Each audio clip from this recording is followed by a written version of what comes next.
Hi, everyone. I guess we'll go ahead and get started. It's great to see everyone here, and welcome to everyone watching online. I'm Ken Stewart. I'm the editor-in-chief of Harvard Design Magazine, and I want to begin by acknowledging that the Harvard Graduate School of Design is located on the traditional and ancestral land of the Massachusetts, the original inhabitants of what is now known as Boston and Cambridge. And we pay respect to the people of the Massachusetts tribe, past, present, and future, and honor the land itself, which remains sacred to the Massachusetts people. The GSD also recognizes the work of the Harvard University Native American program in cultivating the relationships that led to the creation of this land acknowledgement. A quick reminder that we have live captioning available for anyone attending online. And for those of you who are online, go ahead and click the close captioning button at the bottom of the live stream window to activate the captioning. I also want to invite everyone to please join us for an upcoming program later this week. This Thursday, on September 14th at 6:30 in the evening, landscape architect and GSD alum Ko John Yu will deliver a public lecture in Piper Auditorium.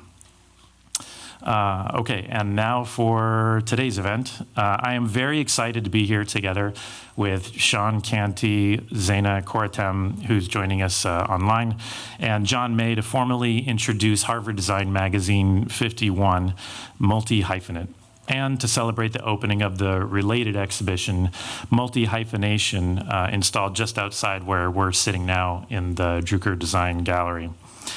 Sean, Zeina, and John guest edited the issue of the magazine and curated the exhibition.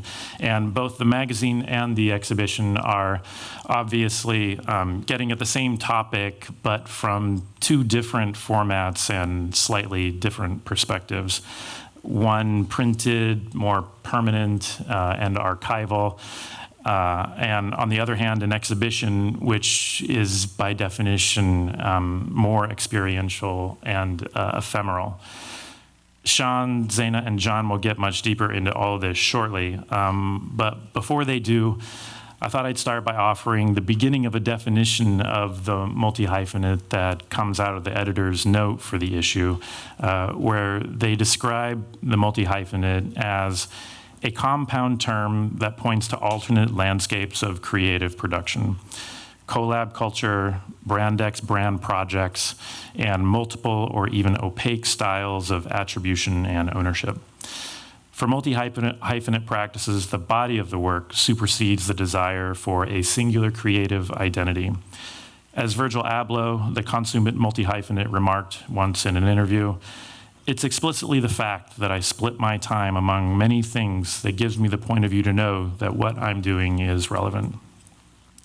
Which is to say that one way of navigating a terrain dominated by monstrously large singularities is simply to become a multiplicity. Architect, curator, art director, furniture designer, theorist, fashion designer, etc., ad infinitum. For the magazine itself, which I'd like to give a little bit of a preview of since no one has actually seen it yet, for the magazine, we wanted the issue to embody the spirit of the multi-hyphenate or multi-hyphenation in everything from our selection of contributors and the organization of their contributions to the physical production of the issue. Beginning with the cover, we decided to print the issue with 3 covers featuring different kinds of work from inside the issue. So here you see, and I apologize for the glare, but one benefit of the glare, I guess, is that it shows some of the play we are doing with the actual material of the cover and the blind embossing of the theme directly onto the cover. But this is an image of the model Arena Sheikh in filming for a video that fashion designer Casey Cadwallader produced for Mugler's Spring-Summer 2021 collection. This is a piece from a series titled Modes from The Office, Gonzalez Haza. And this is a piece by the designers Mesquewand titled Margot. Contributions inside the magazine cover a wide range of topics that, on one hand, probe at the meaning or uniqueness or potential for the term multi-hyphenate, or on the other hand, are about specific multi-hyphenates or stand as examples of multi-hyphenated work. So I'm just going to kind of take us through quickly here. Leading off the issue, John himself takes the idea of multi-hyphenate a bit further and considers it as a media theory. Mark Lee interviews artist Jean-Pascal Flavien about the role of architecture in his artistic practice.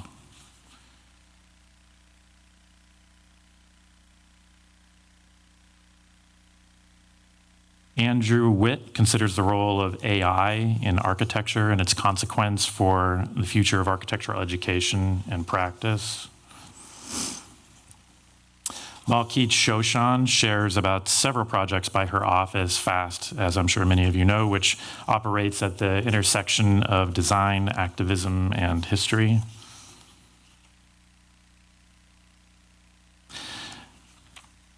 And founder of Pinup magazine, Felix Burrichter, talks with the guest editors about the beginning and history of the magazine. Esther Choi questions the political promise of multi-hyphenation for designers. And then we kind of get into the core of the issue, starting off with Yasmin Benjamin, who offers a meditation on works by the artists Nari Ward, Christina Iglesias, Doris Salcedo, and Pierre Huyghe, moving into a conversation between curator Antoine Sargent, who talks with artists Rick Lowe and Amanda Williams about social abstraction, and they together consider the role of multi-hyphenation in their work.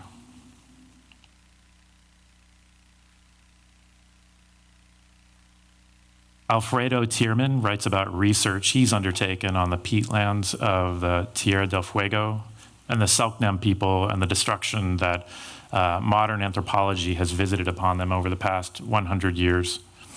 And it's research that culminated in an installation at the Art Biennale in Venice in 2022 that Alfredo was part of. This is a piece by the artist Irena Hajduk, who writes about the Yugoslav fashion designer Alexander Joksimovic, also the political experiment of the Third Way, and the way in which her own work has drawn on this history and her research of Joksimovic's life and career.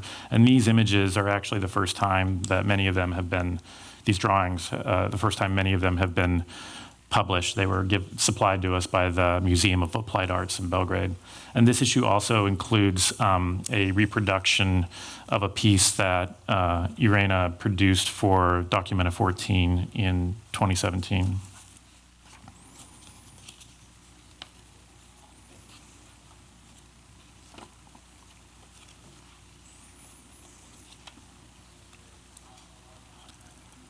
Carolyn Kane examines the purpose and effectiveness of multi-hyphenation through the work of artist Jenny Holzer and her collaborations with Virgil Abloh.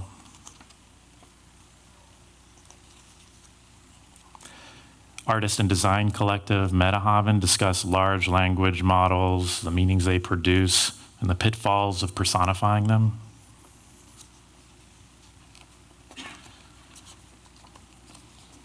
Fashion designer Casey Cadwallader talks with Sean about the influence of architecture in his work and what it means to lead a design practice today.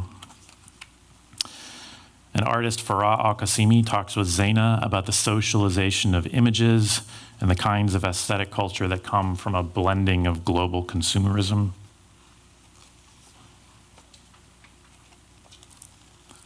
And finally, we've published a talk that graphic designer, artist, and architect Barbara Stoffaker-Solomon gave at the GSD in 1986, just before the publication of her first book, Green Architecture, and at a time when she was obsessed with drawing green rectangles, and her talk is all about that. Then the issue culminates in this visual folio of projects that Sean, Zeina, and John have curated, and that represents more than 40 practices whose work they feel is kind of in fitting with this mold of the multi-hyphenate. Some of these practices are also being shown outside in the gallery as part of the exhibition. And one last note before moving on is that I just want to thank Alexis Mark, our art directors and designers for Harvard Design Magazine, for their amazing work on this issue and the exhibition. And I also want to thank Megan Sandberg, who's the magazine's managing editor, who isn't feeling well and couldn't be here today, but Meg routinely pulls off miracles to bring issues of the magazine into existence, and I just want to acknowledge that. So now it's my great pleasure to introduce our guest editors and exhibition curators. Sean Canty, who you all know, is Assistant Professor of Architecture here at the GSD. In 2017, he founded Studio Sean Canty, an architectural practice that introduces novel geometries and materials to enrich the spaces of everyday life. He also co-founded Office 3, an architectural collective. Sean is a recipient of the Richard Rogers Fellowship and was a finalist in the Civitella Ranieri Architecture Prize competition, among others. His work has been exhibited at MoMA and A83 Gallery in New York, and he's held teaching appointments at the Cooper Union, the University of California at Berkeley, and the California College of the Arts. Sean received an M.Arch here from the GSD and a B.Arch from the California College of the Arts. Zeina Koreitem is founding partner, together with John May, of Millions, a Los Angeles-based architecture practice. She's on the design faculty at SciArc in Los Angeles and previously held teaching positions here at the GSD, the University of Toronto, and at USC. In addition, Zeina previously worked for the offices of Dominique Perrault Architecture in Paris and RCR Arquitectes in Spain. And finally, John May is founding partner with Zeina of Millions. He is Associate Professor of Architecture here at the GSD and author of Signal Image Architecture, Everything is Already an Image, a book published by Columbia Books on the City in 2019. And with that, I'd like to welcome our guest editors and curators up here. Thank you.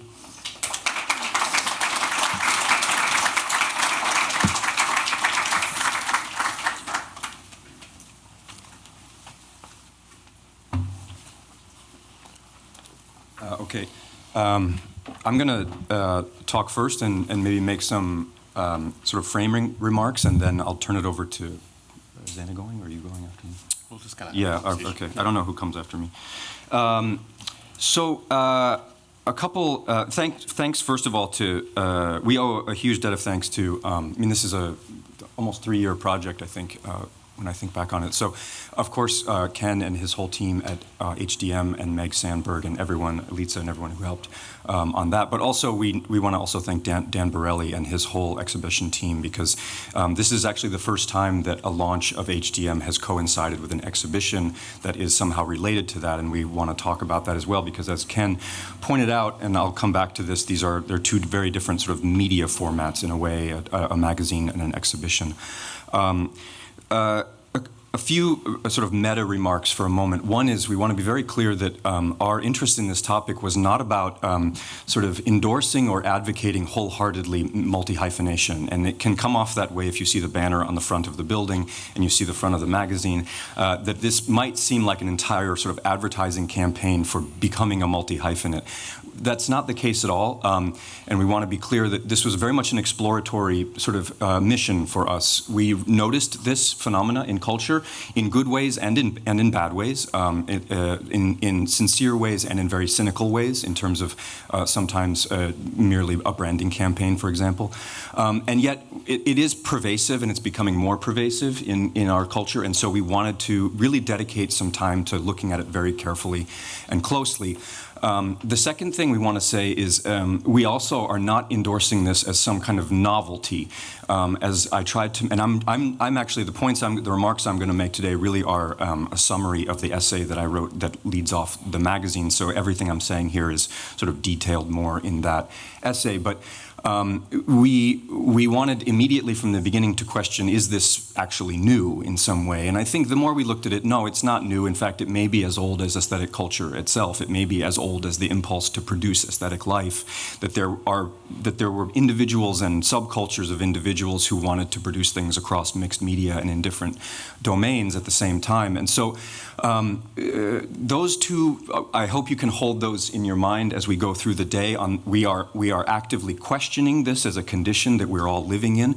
It is not a wholeheartedly good thing. It's also not something we're trying to pass judgment on. We're trying to look at it as through the lens of curiosity, in a way.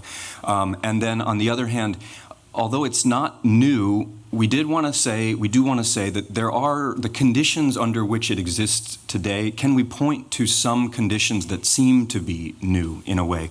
And so that's what I'll talk about here for a few minutes, and then I'll pass it over to Sean and Zeina. So the setting aside for a moment, and I said this very explicitly in my essay, setting aside for a moment the new climate regime, which of course is this other sort of impossibility that we're trying to think through, I tried to identify two concrete socio-historical conditions that I think make multi-hyphenation in the contemporary moment somewhat different from previous modes of multi-hyphenation. The first of those that I tried to identify is called vertical disintegration, which is a somewhat specific term within the field of economic geography and the subfield of economics in general. But I want to outline that for a moment. And then the second is the condition of electronic imaging, which is obviously something I've written a fair amount about in the past, but I wanted to sort of bring it up to date here. So those are the two things I'm going to talk about. Before I do that, I do want to just also echo what Ken said earlier, which is we want to leave time for the Q&A. The magazine was a quite extended project over several years of research and invitations and a lot of editing on certain people's parts. The exhibition was a much shorter and condensed time period. As Ken noted, there are two different kind of media formats. The magazine is something that you can sort of work through textually, and it has a certain carrying capacity for certain kinds of conceptual clarity. We wanted in the exhibition to really lean on objects and images, and so you'll see in the exhibition there's very little text. All I would say is that that's intentional, and that we hope that you take the two as partners in a way, and that that the two are experienced in tandem. So first, just to stay on schedule, let me say a few words about vertical disintegration. So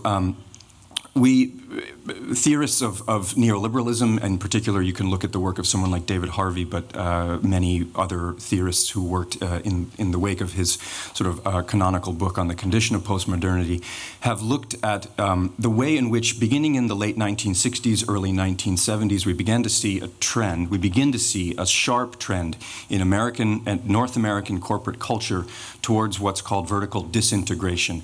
In the Gilded Age, if we rewind to the Mellons and the Carnegies, the logic of accumulation, the logic of wealth accumulation was predicated on vertical integration. So the desire to own the full supply chain, or as much of the supply chain as one could own, and this really culminated in the figure of Henry Ford, who wanted to not only own the factories, but also the housing that the workers lived in, and the stores that the workers would purchase from, and the rubber that would make the tires, et cetera, et cetera.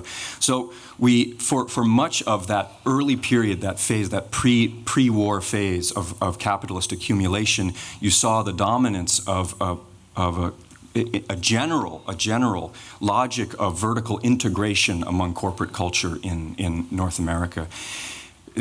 For reasons that are hard to outline in a talk this short, we begin to see the collapse of that in the late 1960s and early 1970s, the competitiveness of the global market more generally, et cetera, et cetera. The abrogation of the gold standard by Richard Nixon in 1973 is sometimes seen as the birth date of neoliberalism in general. In that moment, you begin to see a sharp increase in the rise of what's called vertical disintegration, which is a sharp rise in outsourcing, part-time labor, subcontracting, flexible labor contracts, flexible spatial contracts, everything that really animates our lives began in that time period. And it culminates, of course, in our own time with the world's largest taxi company supposedly owns no cars and employs no drivers, and the world's largest hotel chain supposedly owns no hotels. This is the apex of vertical disintegration, something like Amazon, of course. We're seeing, and I footnoted this in my essay, you're seeing little points of vertical integration in the case of Tesla battery factories, for example, but these are very specific moments. The overwhelming dominance is vertical disintegration. What's interesting is that that has arrived in the design fields in the past decade. The design fields trail far behind banking and finance and real estate in this sense, but the global design firms are learning from those, and they are beginning to buy up mid-sized firms in global markets. They are beginning to compete in global markets for projects that they never would have cared about 30 or 40 or 50 years ago. So in a way, the impetus here for us is very personal in the sense that we have put in RFQs and RFPs and come up against Gensler and AECOM. Right? So what do you do in that situation? So that's one question for us is multi-hyphenation one way of, as Ken said, how do you compete in this age of these sort of global behemoths that are, as I said in my essay, are sort of sublimely telepresent. They are absent. You can't even find their headquarters, and yet they are everywhere at the same time. Is it more useful, or is it useful to sometimes be a kind of fluid or multiplicity in that landscape where you are having to at times compete with corporate singularities? So that's sort of one piece of a sort of new condition for us of multi-hyphenation. The second, and I'll wrap up with this, is clearly, as we tried to show in the magazine and in the exhibition, is that one of the new things for contemporary multi-hyphenation is that it is, as I argued in my essay and in previous things I've written, it is telematic. That is to say, if high modernist multi-hyphenates like the Eameses mostly corresponded through telephone and telegraph or textual correspondence or typographic correspondence, we all now we swim in this constant global supply of images, and we were really interested in the way in which a lot of the practices that we were looking at traffic in images all day long and influence each other at the register of the image rather than at the register of the text, in a way. Many of the practices that we looked at in the issue are practices that we realized have influenced us, but we've never spoken to them. We've never read anything they've written. We've never even been on the same continent, maybe, as some of them. And yet they've become deeply influential for our way of working. And so those are the two kind of broad historical conditions that I tried to identify in my essay and that we talked about a lot in the lead up to and the production of the magazine. The last thing I'll say, and I think this is something Sean and Zeina will talk about much more explicitly, is from the very outset we were curious, there seems to be a not coincidental overlap between multi-hyphenation and marginalization, historically speaking. That is to say, and this is why we wanted to have certain kinds of historical probes in the magazine itself. Is it possible that there were multi-hyphenates who were overlooked in their time because they simply were marginalized outside the quote-unquote core of their discipline? And has multi-hyphenation been a crucial kind of strategy for existing in the margins, whether it's the global periphery, whether it's racially in terms of gender identity, et cetera, et cetera? So anyway, I'm going to pass it over to Sean now, and then I'm happy to take a lot of questions as we go on towards the end. Yeah, I mean, in that... towards that last comment, in this new landscape of vertical disintegration, that we also noticed that a lot of practitioners of color are able to operate in this landscape of multiplicity in order to perform or to have meaningful impact in the canon in a very meaningful way, irrespective of capital. And so we see that on the one hand as a kind of positive path in order to transgress certain kinds of boundaries, but we also understand the cynical ways in which it's been adopted by large-scale corporations and brands. And so in the issue, we tried to embrace both terms or both sides of the term, and we've invited a lot of really interesting people to kind of reflect on the term of multi-hyphenation. Let's say in Esther Choi's essay, A World at One with Itself, it's a critical reflection on the term in which she's looking at or trying to articulate the contours of how it's emerged, the embedded myths or illusions to freedom that it might offer, and its potential to bring meaningful change to calcified inequities within creative industries. Choi reminds us that hyphens are useful in their conjunctive ability, but language is slippery and often misleading. Inventions like the multi-hyphenate serve to validate and legitimize entrepreneurial operations of human capital, proving an illusion that a kind of unbridled and creative and economic freedom exists. And so we were really kind of grappling with some of these more deeper reflections of the terms, and really tried to find a series of practices that were maybe undoing some of these cynicisms. And so I think the conversation between Rick Lowe, Antoine Sargent, and Amanda Williams is actually one of these instances where two artists are working at the scale of architecture in order to promote social change, and I believe they call this social abstraction. There are other artists in here, Caroline Kane and her looking at Jenny Hosser's and Virgil Abloh's collaboration is another instance in which the term multi-hyphenate is actually quite a transgressive way of working or practicing.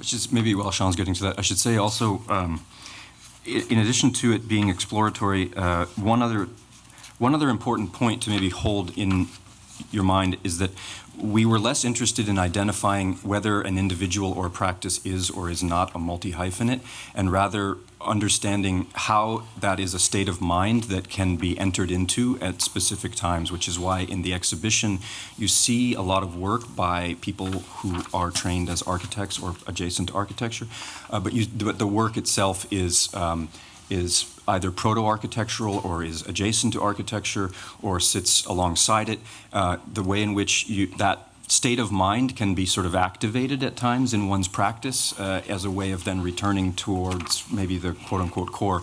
Partly we're trying to avoid this diagram of the core and the expanded field because we sort of find that to be an overly simplistic way of thinking about thinking. Yeah. And in the visual... Oh, sorry. Yeah, go ahead, Zeina. No, go ahead, Sean. I mean, we've set up the notes together, so you can go ahead.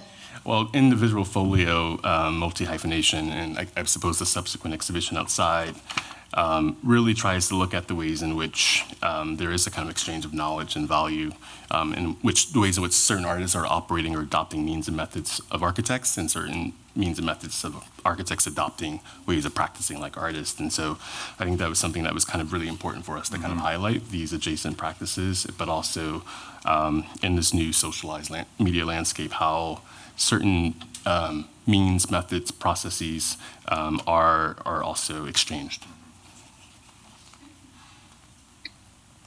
One thing that became really important to us as we thought through the issue is this idea of the singular authorship and attribution in a world saturated with sampling of existing and past images and cultures, right-clicking, Control-C, Control, within even like a kind of social media setup. So we were really interested in trying to figure out and learn what does it mean to be an author in this world, and within a kind of world of pluralities. Interestingly, Edward Enningful, when asked, how to work on in this kind of space, he says, and I quote, "Plurality has been an intrinsic part of my identity and creative practice for my entire life. If you have experienced othering based on your race, gender, beliefs, or perceived capabilities, you have likely never felt like you project a singular version of yourself." And I think for us, this was really powerful, but we were also asking, what does it mean to define ourselves or oneself in the space? many of the historical figures we really admired asked those questions of their practices. For example, famous scenographer Joseph Svobeda, who history claims that he coined the term scenography, he ran into a basic semantic problem. He could not find an appropriate term to describe what he considered his profession to be. And we were really interested in that kind of, in these questions. How are these artists and architects and designers finding the kind of definition of their practices, and how are they defining themselves as they practice in this kind of plural space? He didn't think the term designer or decorator were appropriate or adequate. And he wrote, quote, "I'm looking for a word to describe this profession, not the person, the profession with all of the means at its disposal." So many of the practices in the visual folio are practices that we've admired, their work through that lens. I mean, I could list them. It's a really big group. We've got Massey Goland, Civil Architecture, Francis Kerr, Stephen Burke, Howler Yoon, Group Sports, Lawrence Motten, Ghetto Gastro, A.T. Woe, Forma Fantasma, the LATG, Random Studio, so on and so forth. These are all practices who have always produced work alongside buildings, if they were trained as architects, that may have scales and functions that may not be attributed to the kind of definition of a building, or artists and designers who may not have been trained as architects, but who have actually worked at the scale of architecture or within processes that are very familiar to us. Like, for example, Jacoby Sutter-White, who is an artist and a video game designer, but his process is very familiar to us and to our students. Simulating world-building environments, rendering surfaces in various ways, animating, storytelling. These are ways that are extremely familiar to the ways that we operate within architecture, both in academic context and outside of it. In the context of the exhibition, we featured works by some that were in the visual folio, and some are outside the visual folio, because in a way we wanted to say that there are many, many practices that are operating in this kind of plural space that perhaps we are sort of there's an infinite list of practices that we admire, and that we could not necessarily have everybody, but the list can go on. And so we've included works by, for example, Issey Miyake's textile research, APOC textile research, Ariel Assouline-Lichten of Slash. We also included a collection of objects by Moss, because of course we could not imagine this kind of, the representation of this way of working without really placing practices like Moss at the forefront, as well as Metahaven, who from the very beginning have operated within this multi-hyphenated lens.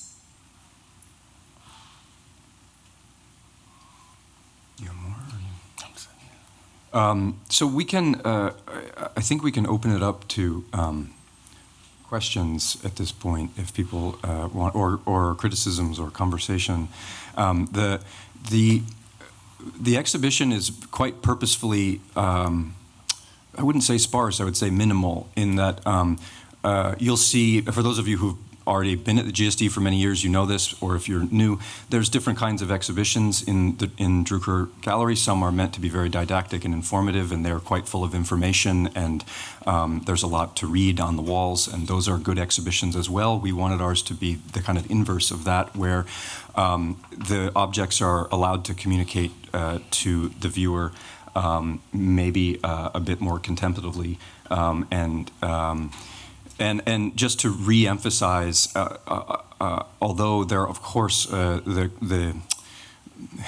the issue of fame is unavoidable when you deal with this question of multi-hyphenation, and there are, of course, names like Issey Miyake in the show, which are big names, but we really are trying to, through the magazine and through the exhibition, to show a certain state of mind or way of working that we don't think is exclusive to certain individuals and exclusive of other individuals, but maybe is a particular way of framing one's practice, if that makes sense. And both the When you exhibition thought about- and issue is a kind of form of practice that we engage in collaboratively together. Yeah. And when we were thinking about the issue also, we were thinking very much so about the works of Virgil Abloh, Etel Adnan, Bruno Latour, Issey Miyake, and unfortunately we lost them during our process. And so we very much, their brilliance really inspired the way that we've thought about this issue and its relevance.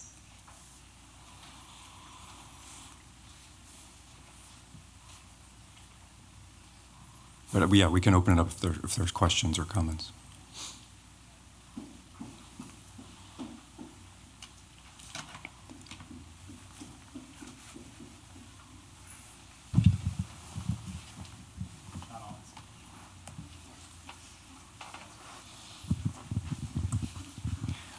I'm curious, and I obviously haven't read the issue yet, so apologies if it's addressed in the issue and the essays, but I'm curious if how, especially in the context of the remarks you made at the outset in terms of these sort of meta structures, how you think about this issue in relation to what seems to be maybe a countervailing trend, but one which is also maybe in this historical moment under a kind of new pressure towards professionalization. And if you think about the way in which the multi-hyphenate practices of the past could move without professional accreditation between fields. And I think of this not only in the context of architecture, where, you know, beyond even having a professional degree in architecture, one's now expected, of course, to have an advanced degree, not even in the context of the academy, but even in sort of mainstream practice. You'd find few principals of large firms who don't have MArchs. But also, for instance, in the art world, I mean, to try to maneuver through the art world without an MFA today is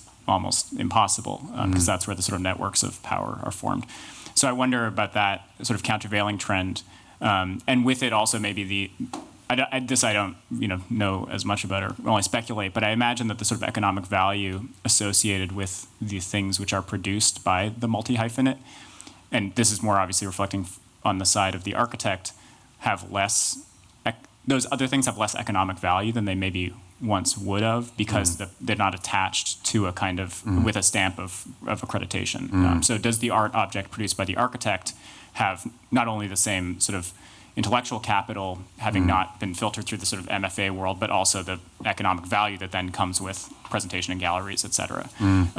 So yeah, I just curious about that as a sort of countervailing pressure. But then also we, of course, recognize that in this particular moment, you know, coming out of the pandemic and the Black Lives Matter movement, especially, that the sort of,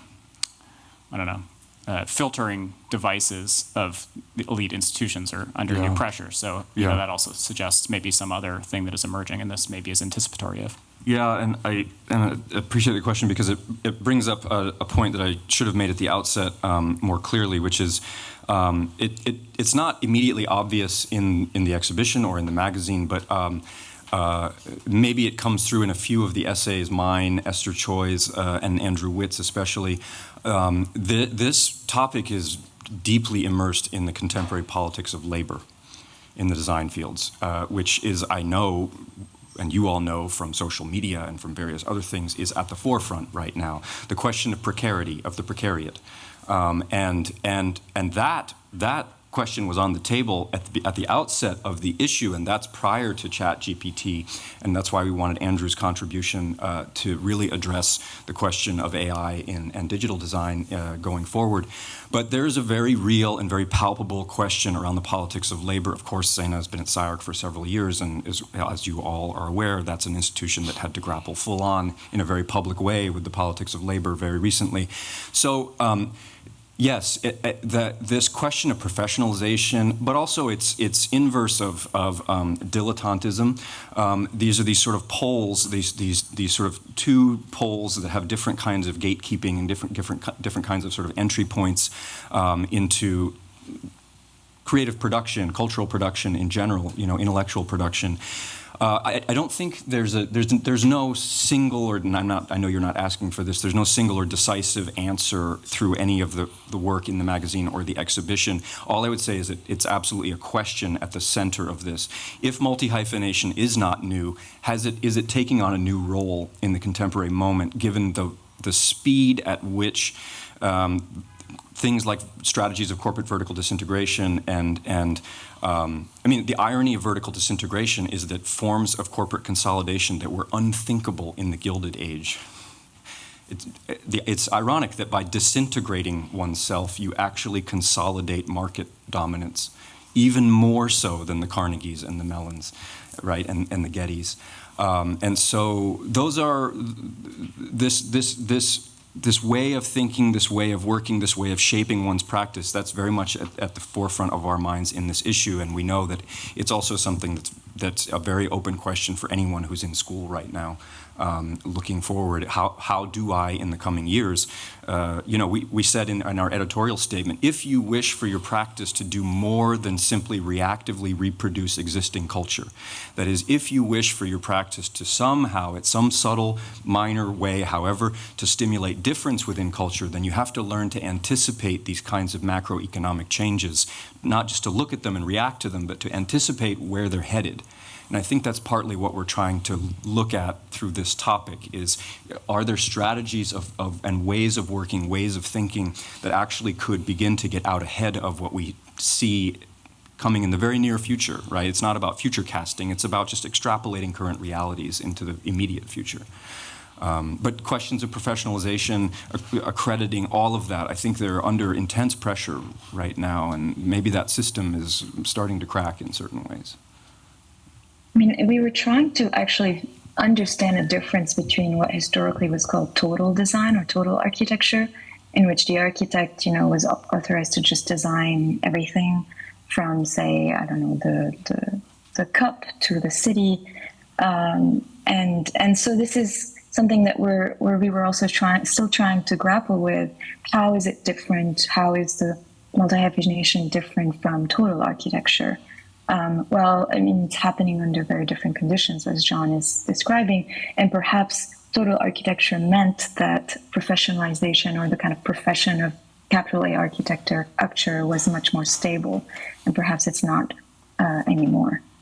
Yeah, I also feel like we were looking at practices that started from some kind of disciplinary specificity, but then has expanded their modes and processes. I mean, like our own. Like, yeah. We're architects, Yeah.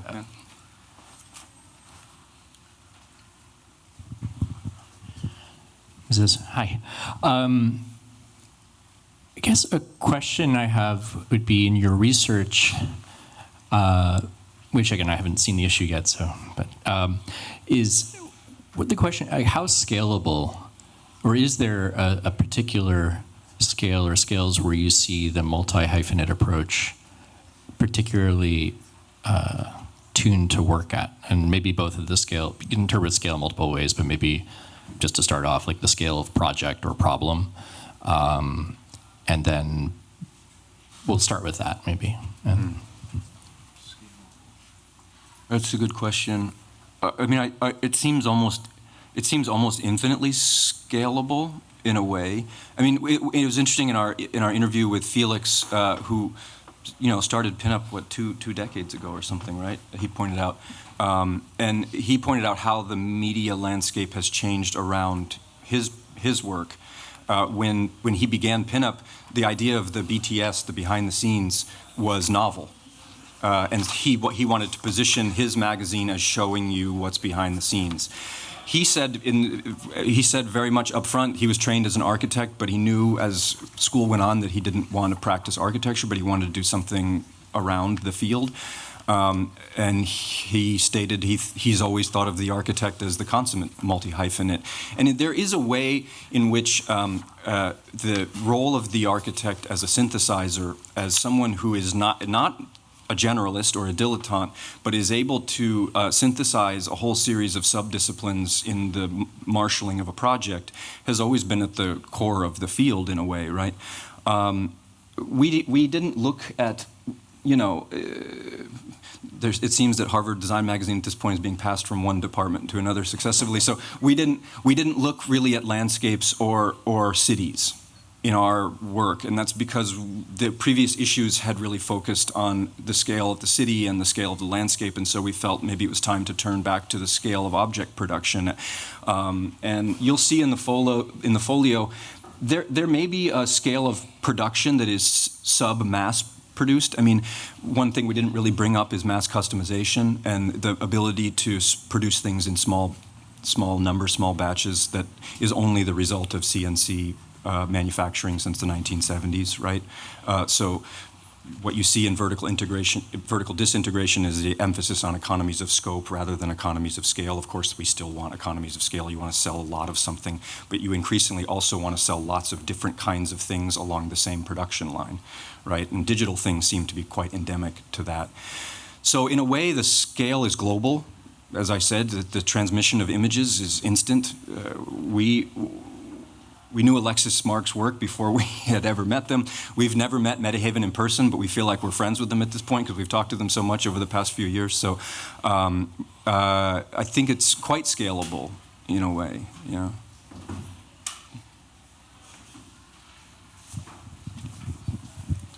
Hello. Hi. Sean, you mentioned that one of the positive effects of the multi-hyphenate phenomena was that designers of color and other firms were able to break into the discipline or spaces. Could you speak a little bit more to how you're seeing that, or what brought you to say that? Well, particularly in the art world, that's happened quite a lot. But also that there's a range or a slew of cultural producers that have been actually working for quite some time that are now coming to the forefront post kind of George Floyd, that have been working in many different domains that we are kind of just hearing about. So on the one hand, I view that as a positive. I think Esther Choi's essay is actually still quite critical of those players in the kind of model that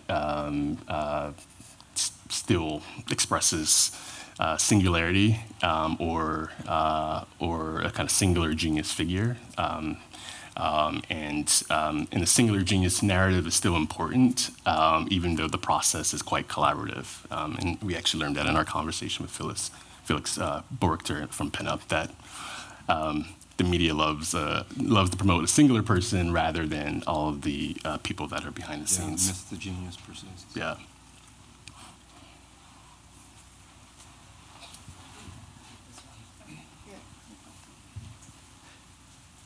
Thanks so much for the introduction to the issue, you guys. It's extraordinarily lovely. John, you said something that really struck me, and I've been chewing on it for a second here. You described the installation as either sparse or minimal. And I absolutely agree with you, but I think that's also a kind of shocking assertion, because there isn't a single elevation that's not coated in rainbows. So that the contemporary condition would be such that rainbow is blank seems arresting. And I agree with you, it is blank. You guys have also substituted white space for purple space, and we're all just kind of nodding along like normal, everything's fine. So it seems to me as though there's a kind of corollary, though, in the kinds of forms that are able to slide between disciplines and actually succeed in a kind of universe of multi-hyphenation. So I can start to make a list, like blankets work, clouds work, spheres work. The list is maybe very long, but it's also kind of bounded and definite. Do you guys have any kind of surmises about why certain things get a kind of pass to slide in that way, or show up and not be regarded as a state of exception, but be regarded as a state of the natural. Just like the rainbow backdrop is now totally taken as like a... It's a backdrop. It's essentially the equivalent to the white cube, but you guys have made rainbow semicircles. Right. Yeah. Right. Yeah, I think that's... this is part of the sort of exploratory dimension of the project, is to ask exactly, I think, maybe in different ways, you articulated it, how is it that certain kinds of images transact with one another? I think that's really fascinating, because what that means is that architectural theorization, if we take media theory seriously, is now strung somewhere between discourse and image quite heavily. I mean, obviously, I've argued it's being pulled quite emphatically towards the image at this point. You know, in seminar teaching, I've often used André Leroy-Gourand's analysis of advertising copy, and his analysis of how that actually mimics certain kinds of early textual practices where text tended to float in what he calls a halo of associations. And so the image is able to produce a halo of associations that is somehow less discursively precise, but is maybe more materially precise, more tectonically precise, more atmospherically precise than the text ever could have been. And so I think when you look at the magazine, especially the kind of cross-section of contemporary practices, in which yours is included, is that we really wanted very little text in that section. We wanted to ask, how are these images interacting with one another at the level of telematic electronic images that are being seen over and over and over and over. And I don't know I don't have a good concrete answer. I think we could probably talk, and this came up in Inscriptions, in the essay that we wrote for your book. The sort of post-complexity era of digitality seems to be maybe a little bit more interested in looseness than in precision, or maybe we are asking, are precision and looseness actually antonyms, or can they be synonyms in some ways? And I think your work explores that. A lot of the practices that we have been looking at explore that.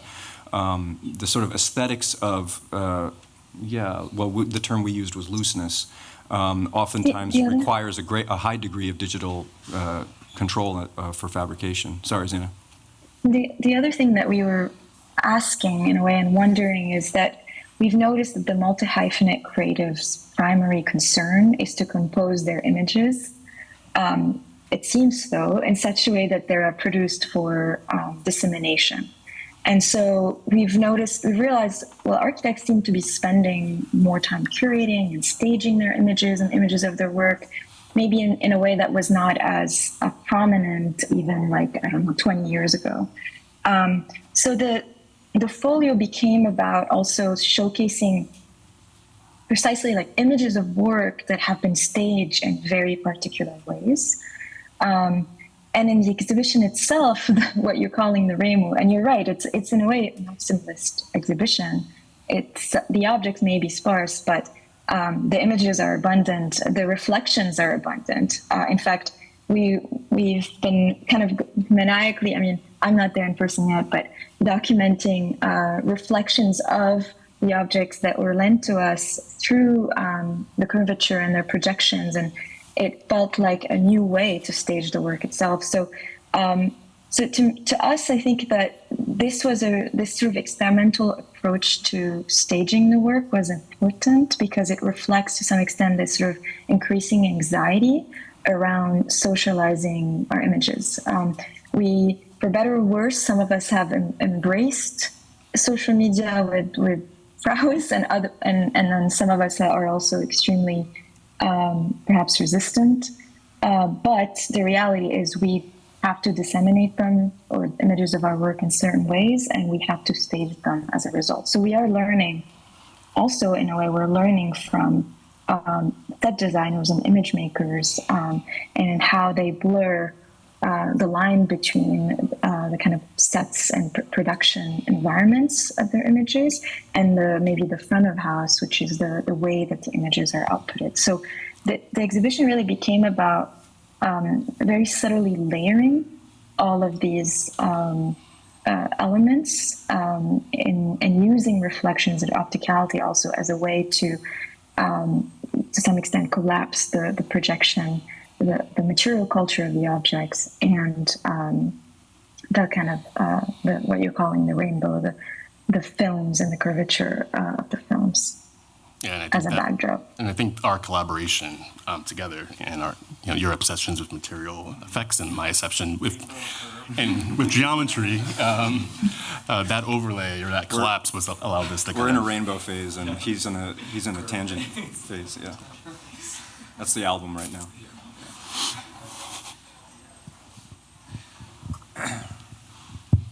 So in the context of vertical disintegration, you mentioned competing for RFPs with firms like Gensler and AECOM, and that's the world we're in now. And that kind of competition is taking place between design firms in front of a client. At the same time, both due to firms that are publicly held legal requirements, but otherwise privately held corporate firms, there's been this push in the past 2 years to push out ESG reports and talk about how large firms are doing in a corporate manner. And that's a conversation and competition now that large-scale architecture firms are turning almost outside of architecture and positioning themselves against companies from any other slew of production. And so I'm curious, thinking about multi-hyphenation and how practice is adapting as only firms of a certain scale feel a need to do this either for legal requirements or to ascertain certain clients. Kind of what that means for practice and what it means for an architecture firm to view itself as competing with other corporate entities as such. I mean, I think in the context. Oh, go ahead, Zeina. Sorry. Oh, go ahead, John. Go ahead. We don't want to. First of all, whenever we bring this up, everyone leaves the room depressed. We don't want to paint too bleak a picture. Like, we still get work. It's just a. But it's beyond annoying. We've had very frank conversations with a figure like, for example, Kevin Daly, who runs a kind of healthy practice in LA, and is from the generation before us, and he's just said, I don't think I could build my firm the way I did now, because he went from 2 employees to 3 employees to 7 employees to 12 employees to 20 employees, and most of his work came through LA Unified School District renovations and additions and things like that. Those RFQs, those RFPs are now that you are up against global firms, and at the same time, global firms are actively making offers for acquisition for mid-sized firms, and so that's what I tried to point out in my essay. You are now beginning to see in the design fields all of the practices that you should be familiar with from other sectors of the economy, which is purposefully underbidding and underpricing in local zones so that you can stamp out any mid-sized competitions that then you plan to re-ramp up the prices later on, et cetera, et cetera. So, the big firms are paying attention to what's going on in corporate culture more generally. I think, I don't know if I'm answering your question other than to say that we wanted all of this work, as I said a few minutes ago, to really address that politics of labor that is very personal to us and will be very personal to all of you as students the moment you graduate. That you really need to have an image of what your practice is going to look like, and that maybe one way of navigating this field of inevitability. I mean, it's not like suddenly Gensler's going to agree to get smaller or something like that, right? Maybe one way of navigating that is beginning to think more fluidly, and I tried to make this very emphatic in my own essay that when it's well done, multi-hyphenation is very difficult. It requires a very careful coordination of one's mental labor across different media formats, different material systems. It isn't simply a matter of dipping one's sort of toe into different kinds of things haphazardly. And we referenced, I referenced in my essay Michael Meredith's piece on the body of work and the way in which how does one choreograph the sort of adjacencies and tensions and purposeful maybe tensions within one's own body of work. How does one do that as the body of work unfolds? And I think, our own practice is actively doing that. And so this is, like we've said, the whole project is quite personal for us in a way. We hope that even that personal part of it somehow resonates with conditions that you all are also beginning to face. Yeah. I mean, in a commercial aspect, we're seeing some collaborations that are emerging, like, say, IKEA X Sabine Marcellus, right? So this is perhaps like a more positive, yet still very commercial view, where big corporations are crediting and teaming up with and constantly producing collections with younger designers, and it's more complicated in architecture, but this is also something that we've noticed and that we've observed as we thought about the issue.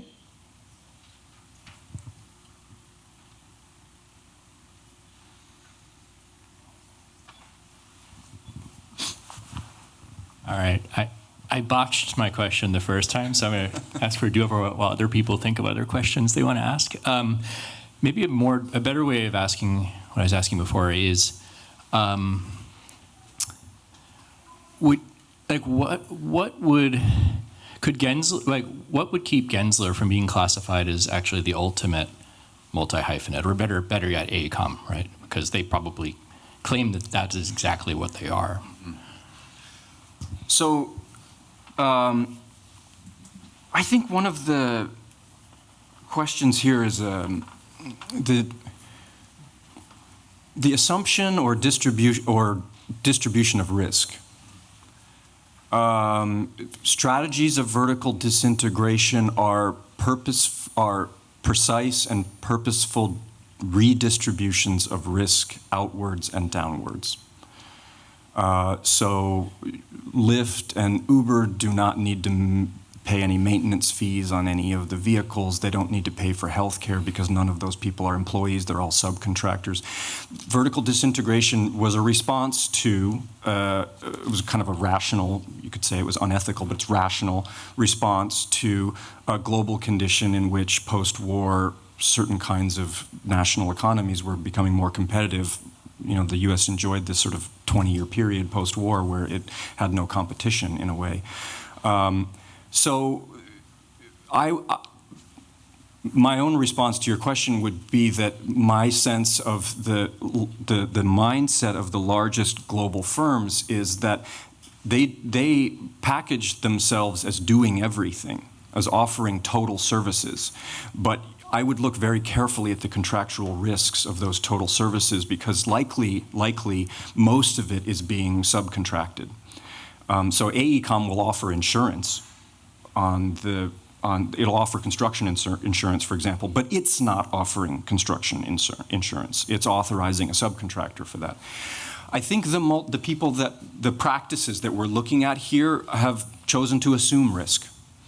They are risky institutionally. They are risky in a corporate landscape. They are riskier for clients because their body of work is less singular in a way.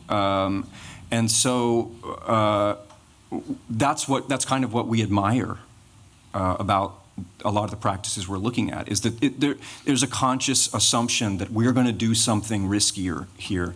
And I would say in general, I don't think most of the practices we're looking at are engaging in heavy outsourcing or subcontracting of any sort. I think they mostly are a kind of single bank account kind of operation.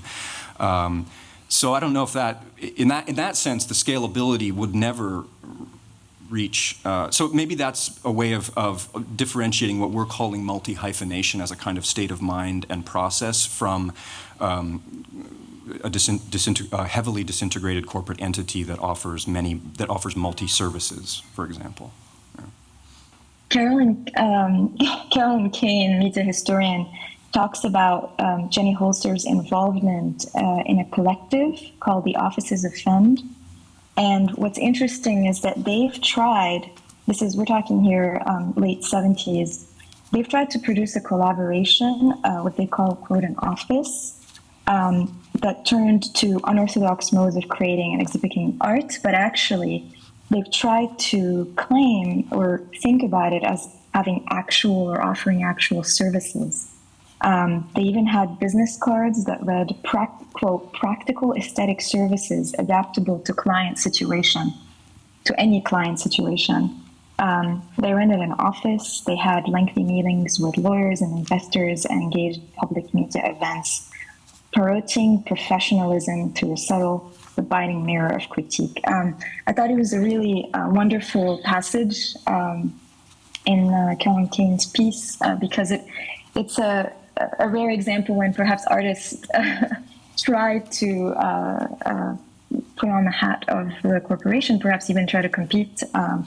And I think on a positive note, I think the question is, maybe by learning and really asking ourselves what it means to be multi-hyphenate, we might need to also think about how to adjust our practices in the way that the kinds of works that we take on that maybe used to not be seen as under the umbrella of architecture, but that we have the skills for and the ability to take on. In LA, especially in Los Angeles, I mean, where I teach, our students are very interested when they graduate from a professional MArch in taking on art direction, set design, event design. And these have become very much viable outlets and professions for architecture students here in Los Angeles. So I think these are questions that we're wondering about, and they are realities. Students are wondering whether they want to have a kind of traditional architecture path. So maybe we need to create a practice that produces aesthetic services for clients to compete with that space.